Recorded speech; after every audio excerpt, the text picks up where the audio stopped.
Welcome.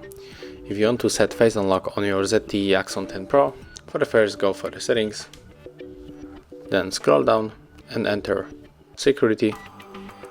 Right now we have to scroll down again and click on the face verify. Confirm with your currently lock method. In my case it was the pattern. Right now you have to read all of this informations, then click on accept, and right now you have to click on the create now. And right now it's scanning our face and it's finished, so we can try to unlock the device with our face, and it's working.